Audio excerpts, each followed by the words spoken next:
प्रधानमंत्री ने मन की बात कार्यक्रम के दौरान चंद्रयान-3 के सफल मिशन की सराहना की।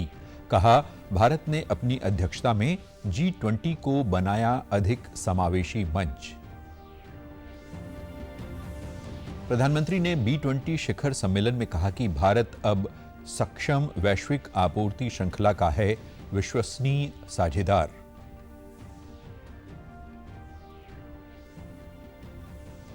और हरियाणा के नूंह जिले में कुछ संगठनों द्वारा कल से फिर जलाभिषेक यात्रा शुरू करने पर प्रशासन ने लगाई रोक। मुख्यमंत्री ने लोगों से स्थानीय मंदिरों में जलाभिषेक व पूजा करने की अपील की।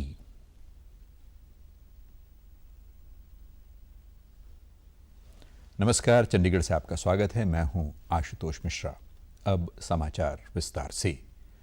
प्रधानमंत्री नरेंद्र मोदी ने मन की बात कार्यक्रम के दौरान राष्ट्र को संबोधित करते हुए चंद्रयान-3 के सफल मिशन की सराहना की। प्रधानमंत्री ने कहा कि मिशन चंद्रयान नए भारत की ऊर्जा और उत्साह का प्रतीक बन गया है, जो हर हाल में जीतना चाहता है। वो ये भी जानता है कि ये जीत कैसे प्राप्त की जाएगी।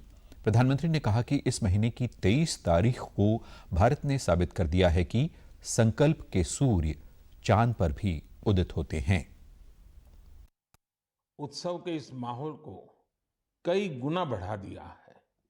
चंद्रयान को चंद्रमा पर पहुंचे 3 दिन से ज्यादा का समय हो रहा है।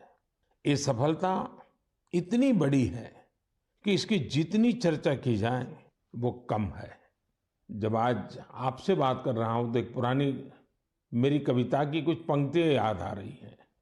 आसमान में सिर उठाकर घने बादलों को चीरकर रोशनी का संकल्प ले, अभी तो सूरज उगा है। दृढ़ निश्चय के साथ चलकर हर मुश्किल को पार कर घोर अंधेरे को मिटाने, अभी तो सूरज उगा है। जहां महिलाओं की क्षमता और शक्ति जुड़ी है, असंभव भी संभव बन जाता है। मिशन चंद्रयान भी महिला शक्ति का जीवंत उदाहरण है, क्योंकि अनेक महिला वैज्ञानिक और इंजीनियर भी सीधे इस मिशन से जुड़ी हैं। उन्होंने कामना की कि देश का अंतरिक्ष क्षेत्र सामूहिक प्रयासों से भविष्य में असंख्य सफलताएं प्राप्त करे। अगले माह 9 और 10 तारीख को नई दिल्ली में होने वाले G20 शिखर सम्मेलन का जिक्र करते हुए प्रधानमंत्री ने कहा कि देश इसके लिए पूरी तरह तैयार है। वह भारत ने अपनी अध्यक्षता में G20 को अधिक समावेशी बनाया है। उन्होंने देशवासियों से एकजुट होकर G20 शिखर सम्मेलन को सफल बनाने का आग्रह किया। पूरी तरह से तैयार है। इस आयोजन में भाग लेने के लिए 40 देशों के राष्ट्राध्यक्ष और अनेक ग्लोबल ऑर्गेनाइजेशंस राजधानी दिल्ली आ रहे हैं। G20 समिट के इतिहास में ये अब तक की सबसे बड़ी भागीदारी होगी। अपनी प्रेसिडेंसी के दौरान भारत ने G20 को और ज्यादा इंक्लूसिव फोरम बनाया है। भारत की युवा पीढ़ी की क्षमता का उल्लेख करते हुए प्रधानमंत्री ने कहा कि खेलों में युवाओं की सफलता प्रशंसनीय है। उन्होंने चीन में संपन्न विश्वविद्यालय खेलों में भारतीय टीम द्वारा 11 स्वर्ण सहित 26 पदक जीतने वाले खिलाड़ियों को बधाई दी। प्रधानमंत्री ने मन की बात कार्यक्रम के दौरान हर घर तिरंगा अभियान को हर मन तिरंगा अभियान बनाने में देशवासियों के प्रयासों की प्रशंसा की और मेरी माटी मेरा देश अभियान का भी उल्लेख किया। तिरंगा अभियान को वास्तव में हर मन तिरंगा अभियान बना दिया। इस अभियान के दौरान कई रिकॉर्ड भी बने। देशवासियों ने करोड़ों की संख्या में तिरंगे खरीदे। 1.5 लाख पोस्ट ऑफिसेस के जरिए करीब 1.5 करोड़ तिरंगे बेचे गए। इससे हमारे कामगारों की, बुनकरों की और खासकर महिलाओं की सैकड़ों करोड़ रुपए का आय भी हुई है। प्रधानमंत्री ने विश्व सांस्कृतिक दिवस पर शुभकामनाएं दी और 29 अगस्त को मनाए जाने वाले तेलुगु दिवस की शुभकामनाएं दी। उन्होंने लोगों के जीवन में पर्यटन के महत्व पर भी विचार रखे। देश में डेयरी क्षेत्र के विकास पर पीएम ने कहा कि इस क्षेत्र ने माताओं और बहनों के जीवन में बड़ा बदलाव लाने में अहम भूमिका निभाई है। गुजरात की बनास डेयरी, वाराणसी दुग्ध संघ इत्यादि का उल्लेख भी उन्होंने किया। प्रधानमंत्री ने कार्यक्रम के दौरान रक्षाबंधन की शुभकामनाएं देते हुए इस अवसर पर वोकल फॉर लोकल का मंत्र अपनाने पर बल दिया। आत्मनिर्भर भारत अभियान को देशवासियों का अभियान बताते हुए उन्होंने लोगों से पावन स्थलों व अपने आसपास स्वच्छता रखने का आग्रह भी किया। चंडीगढ़ प्रशासन की ओर से मनीमाजरा के कम्युनिटी सेंटर में मन की बात कार्यक्रम का आज लाइव प्रसारण दिखाया गया। लोगों ने बड़ी रुचि से मन की बात कार्यक्रम को देखा और डीडी न्यूज से बातचीत के दौरान उन्होंने चंद्रयान 3 की सफलता पर प्रसन्नता व्यक्त की। हमने मन की बात सुनी। आज मोदी जी ने चंद्रयान 3 के बारे में बताया कि हम लैंड हो चुके हैं चांद पर। चांद अब इतनी दूर नहीं है। हम पहले देखते थे कि हमारी मम्मी बोलते थे बचपन में कि चंदा मामा दूर के, पर अब चंदा मामा पास के हैं। इसके अतिरिक्त प्रधानमंत्री नरेंद्र मोदी की अगुवाई में महिलाओं के सशक्तिकरण, देश में खेलों को बढ़ावा देने, युवाओं को प्रोत्साहन करने इत्यादि क्षेत्रों में किए जा रहे कार्यों की लोगों ने सराहना की। हमारा देश काफ़ी आगे जा चुका है और हमारे देश की महिलाएं चंद्रयान तक भी पहुंच चुकी हैं और हमें आज यह देखकर अपने देश पर प्राउड फील होता है। मुझे प्रधानमंत्री की सबसे बड़ी बात, जो खिलाड़ियों को उन्होंने सराहना दी है, वो सबसे अच्छी लगी। पहले क्या होता था कि जो अच्छा खिलाड़ी था आगे नहीं बढ़ सकता, पर ये 9 साल में जो भी लायक था या अच्छा खिलाड़ी था उनको आगे लाया गया और देश के लिए उन्होंने मेडल भी जीते हैं, देश का उन्होंने ऊंचा नाम भी किया है। जैसे नीरज चोपड़ा जी ने हमारा कितना बड़ा नाम किया देश में, ऐसे ही चंद्रयान के ऊपर भी हमारे देश के वैज्ञानिकों ने इतना बड़ा काम किया कि हमारा देश आज गर्व से कह सकता कि हम भारत विश्व गुरु बनने जा रहा है। प्रधानमंत्री नरेंद्र मोदी ने बिजनेस 20 इंडिया शिखर सम्मेलन को संबोधित करते हुए कहा कि इसरो ने चंद्रयान मिशन की सफलता में बड़ी भूमिका निभाई है।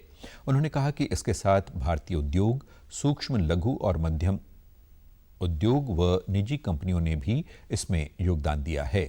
प्रधानमंत्री ने कहा कि ये विज्ञान और प्रौद्योगिकी दोनों की सफलता है।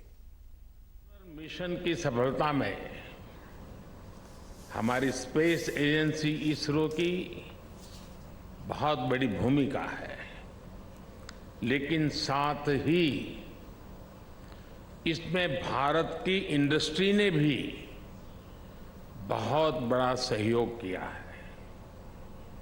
चंद्रयान में यूज किए गए अनेक कंपोनेंट्स हमारी इंडस्ट्री ने, हमारी प्राइवेट कंपनियों ने, हमारे एमएसएमईज ने उसको आवश्यकता के अनुसार तैयार कर समय सीमा पर उपलब्ध कराए हैं। ये साइंस और इंडस्ट्री दोनों की सफलता है। प्रधानमंत्री ने कहा कि भारत में उत्सवों का मौसम चंद्रयान 3 की सफल लैंडिंग के साथ 23 अगस्त से ही शुरू हो गया है। ये भारत की आर्थिक वृद्धि व नवाचारों को गति देने का उत्सव है। अंतरिक्ष प्रौद्योगिकी की मदद से सतत विकास और समानता का उत्सव है और ये B20 शिखर सम्मेलन के विषय उत्तरदायी, त्वरित, नवाचारी, सतत और न्यायोचित व्यवसाय से संबंधित है। प्रधानमंत्री ने कहा कि व्यवसाय क्षमता को समृद्धि में, बाधाओं को अवसरों में और आकांक्षाओं को उपलब्धियों में बदलने की सामर्थ्य रखता है। चंद्रमा के साउथ पोल पर चंद्रयान 3 की सॉफ्ट लैंडिंग के बाद भारतीय अंतरिक्ष अनुसंधान संगठन इसरो ने अपने अगले मिशन अंतरिक्ष मिशन पर फोकस शुरू कर दिया है। इसरो के प्रमुख एस सोमनाथ ने कहा कि आदित्य L1 उपग्रह तैयार है और श्रीहरिकोटा पहुंच चुका है। उन्होंने कहा कि इसका प्रक्षेपण सितंबर महीने के पहले सप्ताह में होने की आशा है। तय तिथि की घोषणा 2 दिन में कर दी जाएगी। कल तिरुवनंतपुरम में इसरो प्रमुख ने कहा कि आदित्य L1 सूर्य के अध्ययन के लिए पहली अंतरिक्ष आधारित भारतीय वेधशाला है। उन्होंने कहा कि भारत विभिन्न ग्रहों पर अन्य मिशन भेजने में सक्षम है और इसरो का उद्देश्य अंतरिक्ष क्षेत्र के विस्तार से देश की समग्र प्रगति सुनिश्चित करना है। एस सोमनाथ ने कहा कि देश के अंतरिक्ष क्षेत्र के लिए प्रधानमंत्री नरेंद्र मोदी की दूरदृष्टि, दीर्घावधि की है और भारतीय अंतरिक्ष अनुसंधान संगठन इसे साकार करने के लिए पूरी तरह तैयार है। चंद्रयान 3 मिशन की सफलता से उत्साहित इसरो प्रमुख ने कहा कि वे और उनके सहयोगी इसरो की इस महान उपलब्धि पर गौरवान्वित हैं। उन्होंने भविष्य के प्रयासों के लिए भी लोगों से समर्थन बनाए रखने का अनुरोध किया। हरियाणा के नूंह जिले में कुछ संगठनों द्वारा 28 अगस्त यानी कल को फिर से जलाभिषेक यात्रा शुरू करने पर प्रशासन द्वारा रोक लगा दी गई है। इसके अलावा नूंह जिले में कल स्कूल, कॉलेज व बैंक बंद करने के आदेश जिला प्रशासन की ओर से दिए गए हैं। मुख्यमंत्री मनोहर लाल ने नूंह में कानून व्यवस्था और परिस्थितियों को देखते हुए अपील की है कि सभी लोग स्थानीय मंदिरों में जाकर जलाभिषेक और पूजा पाठ करें। उन्होंने यात्रा के बजाय सभी लोगों से अपने आसपास के मंदिरों में पूजा अर्चना करने का आग्रह किया है। क्योंकि महीना भर पहले ही इस प्रकार की घटनाक्रम हुआ है, तो वहाँ की लाइट की व्यवस्था बनी रहे, सुरक्षा रखना इस सरकार का दायित्व होता है। हमने अपील भी की है। अपील करने के बाद हमारे एडमिनिस्ट्रेशन ने, पुलिस ने, प्रशासन ने ये निर्णय लिया है कि यात्रा न करके सब लोग अपने अपने स्थानीय मंदिरों में जाकर जलाभिषेक का कार्यक्रम करें और हरियाणा में जहाँ भी हो वहीं करें। कोई बाहर से जाकर के किसी स्थान पर अगर कोई प्रदर्शन करते हैं, उसमें से एक महीना पहले एक घटना हुई, तो उसकी सावधानी रखने के लिए यात्रा के लिए मना किया है। लेकिन मंदिरों में जलाभिषेक कार्यक्रम, क्योंकि श्रावण मास का अंतिम सोमवार है, जनता की श्रद्धा होती है, तो जनता की श्रद्धा के हिसाब से उनको परमिशन छूट मिलनी चाहिए। उधर राज्य के पुलिस महानिदेशक शत्रुजीत कपूर ने पंचकुला के पुलिस मुख्यालय में इसके मद्देनजर वीडियो कॉन्फ्रेंसिंग के माध्यम से सीमावर्ती राज्यों के वरिष्ठ पुलिस अधिकारियों के साथ अहम बैठक की। उन्होंने संभावित स्थिति से प्रभावी ढंग से निपटने के लिए समन्वित प्रयास की आवश्यकता पर जोर दिया। बैठक के दौरान हरियाणा, चंडीगढ़, पंजाब, दिल्ली, उत्तर प्रदेश और राजस्थान के भी वरिष्ठ पुलिस अधिकारियों ने भाग लिया। डीजीपी ने कहा कि नूंह प्रशासन ने 3 से 7 सितंबर तक आयोजित होने वाली G20 शेरपा की बैठक और 31 जुलाई को हुई घटना के बाद कानून व्यवस्था बनाए रखने के मद्देनजर यात्रा के आयोजकों को अनुमति नहीं दी है। उन्होंने कहा कि यात्रा की अनुमति नहीं मिलने पर भी कुछ संगठनों के 28 अगस्त को नूंह पहुंचने के इनपुट मिले हैं। हरियाणा पुलिस द्वारा सभी जरूरी व्यवस्थाएं की गई हैं और एहतियात के तौर पर नूंह में आज दोपहर 12 बजे से कल रात 12 बजे तक इंटरनेट सेवाएं निलंबित कर दी गई हैं। उन्होंने बताया कि एडीजीपी कानून एवं व्यवस्था ममता सिंह नोडल अधिकारी होंगी और वो नूंह जिले में तैनात रहेंगी। उन्होंने सीमावर्ती राज्यों के पुलिस अधिकारियों से कहा है कि यदि सांप्रदायिक सौहार्द बिगड़ने के बारे में कोई भी घटना उनके संज्ञान में आती है तो उसे तुरंत साझा किया जाए ताकि समय पर आवश्यक कार्रवाई की जा सके। हरियाणा के मुख्यमंत्री मनोहर लाल ने प्रधानमंत्री स्वामित्व योजना के लाभार्थियों से वीडियो कॉन्फ्रेंसिंग के माध्यम से विशेष चर्चा कार्यक्रम के दौरान सीधा संवाद किया। इस कार्यक्रम के अंतर्गत 13,334 लोग जुड़े और मुख्यमंत्री ने कहा कि आज प्रदेश के सभी गांवों को लाल डोरा मुक्त किया जा चुका है। प्रदेश में अब तक 6,260 गांवों में 25,17,266 प्रॉपर्टी कार्डों को अंतिम रूप दिया गया है। इनमें से 24,51,613 कार्ड मालिकों को भी दिए जा चुके हैं व उनके परिवार पहचान पत्रों से जोड़े जा चुके हैं।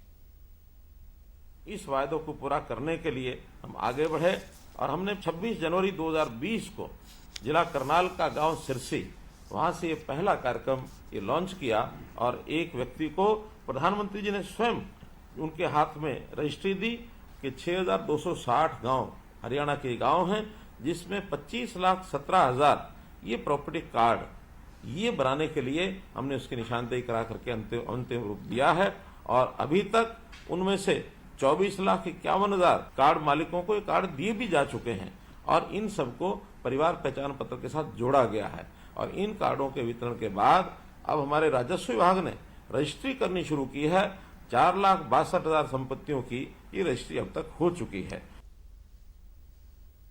मुख्यमंत्री ने बताया कि अब तक 3,613 गांवों की 4,62,000 संपत्तियों की रजिस्ट्री की जा चुकी है। लोगों को रजिस्ट्री करवाने और तहसील के अन्य कार्यों के लिए इंतजार न करना पड़े व बार बार चक्कर न काटना पड़े, इसके लिए ई पंजीकरण प्रणाली शुरू की गई है। प्रदेश में ई स्टैंपिंग प्रणाली भी मार्च 2017 से लागू की जा चुकी है। नवंबर 2017 से सभी तहसीलों में ऑनलाइन पैन सत्यापन सेवा भी शुरू की गई है। पुराने राजस्व रिकॉर्डों को सुरक्षित रखने के लिए उनका डिजिटलीकरण किया गया है और इनके संरक्षण के लिए सभी जिलों में आधुनिक रिकॉर्ड रूम बनाए गए हैं। ई भूमि वेब पोर्टल शुरू किया गया है और गांवों के विकास में पढ़े लिखे लोगों के ज्ञान का लाभ उठाने के लिए प्रदेश में पढ़ी लिखी पंचायतों का प्रावधान किया गया। मुख्यमंत्री ने कहा कि सरकार गांवों की जरूरत के अनुसार विकास करने के लिए प्रतिबद्ध है। पंजाब यूनिवर्सिटी चंडीगढ़ में छात्र संघ चुनाव का ऐलान हो गया है। छात्र संघ चुनाव 6 सितंबर को होंगे, जिसके लिए नामांकन 31 अगस्त को भरे जाएंगे और कल छात्र संघ चुनाव की तिथि की घोषणा के साथ ही पंजाब यूनिवर्सिटी चंडीगढ़ में चुनाव आचार संहिता लागू हो गई है। शहर के 11 अन्य कॉलेजों में भी छात्र संघ के चुनाव 6 सितंबर को होंगे और दोपहर 12 बजे के बाद मतगणना होगी व शाम तक परिणाम घोषित किए जा सकते हैं। नामांकन 31 अगस्त को सुबह 9:30 बजे से 10:30 बजे तक किए जाएंगे और 1 सितंबर दोपहर 12 बजे तक नामांकन वापस लिए जा सकते हैं। और अब खबरें फटाफट।